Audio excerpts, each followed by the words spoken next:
Hey, check out the view behind me. That's pretty cool. So here we have the daffertek plugin, which is actually making my life easier, which is why I built it.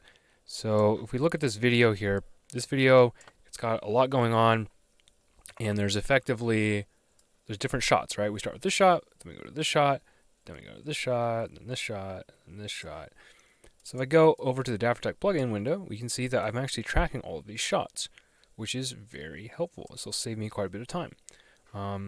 And if I want to delete a shot or add a shot, all I gotta do is either click delete, or I can select the files in the timeline, and I can go up and say add shot, and then hit enter a bunch of times because there's a lot of logging, and then hey, there we go, we have the shot. That's it. I think the number one thing here that's interesting about this is just how it feels like it's easier. I'm not even sure why, because a moment ago I said that it will save me time, but I don't see it really saving time. It's kind of actually just work right now. It's like there's another step, which is that you need to add all of the shots. I got to select the stuff, and then I got to click these buttons. Why? How does that help me? Well, right now, the fact that I can look in the window and I can just see what's been done at a high level, this brings me comfort. That's such a weird thing to say, given that my work tends to be very in the weeds.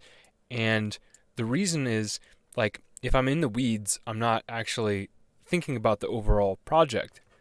And sometimes it's really overwhelming to think about the overall project. Sometimes that's the main reason why people spend all their years arguing over about how to use software or which software is better.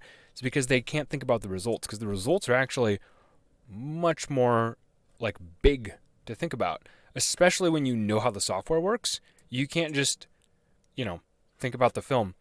But this gives me a high level. So now I can just go, okay, so that's wrong. It's a green screen. It should be not a green screen. And then we'll just add the last shot, which is effectively that, where she's screaming. And all I gotta do is select this, go up here, click on that, push enter a bunch of times, and we should have it. Sometimes it fails to render. I don't know why that is. I think if I make it go up, we'll make you go up, and then we'll put you back down, and now it'll work. Great.